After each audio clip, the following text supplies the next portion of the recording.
इमरान खान के मुखालिफ अनपढ़ और जाहिल निचले दर्जे के बेशरम हैं। न्यूज़ कॉन्फ्रेंस का मकसद जातियात पर कीचड़ उछालना था। शहबाज गिल कहते हैं नून लीग के मीडिया स्ट्रेटेजिक सेल के शवाहिद कुछ मिल गए, मजीद मिल रहे हैं। मरियम सफ्तर का एहतराम करते हैं। बरसाती मौसम में कीड़े मकोड़े निकलते हैं, इनकी उम्र कम होती है।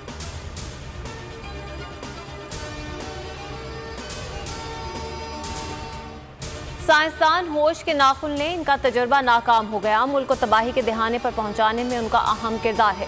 इलेक्शन करा लें, हकीकत समझ में आ जाएगी। फारूक हबीब का चैलेंज, कहा ये चोरों को रिलीफ, अवाम को तकलीफ दे रहे हैं। आपको नाचने का शौक था, अमरीकी डुगडुगी बज रही है, उस पर आपको नाचना पड़ेगा। मरीम नवाज को फसादी खातून करार दे दिया।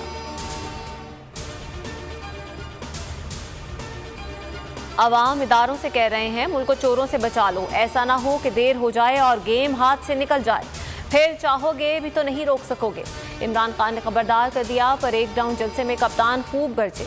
सवाल किया, आपको मालूम नहीं चोरों को बिठाएंगे तो मुल्क तबाह होगा, कौम को लूटा जा रहा है, क्या अदलिया को सो मोटो नहीं लेना चाहिए। जलसे में शिरकत करने पर ट्वीट में अवाम का शुक्रिया।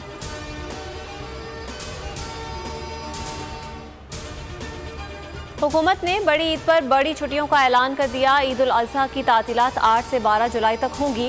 आगाज ईद से 2 रोज पहले होगा।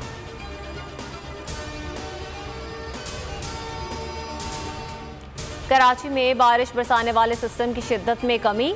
कराची, हैदराबाद, ठट्टा, बदीन और मीरपुर खास में आज रात से बारिश का इम्कान। सिलसिला बुध तक जारी रहेगा।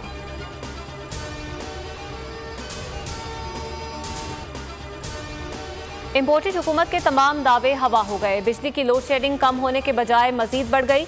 तवानाई का बहरान बरकरार। शहरों में 10, देहात में 16 घंटे से ज्यादा बिजली की बंदिश मामूल। शॉर्टफॉल 7,787 मेगावाट हो गया।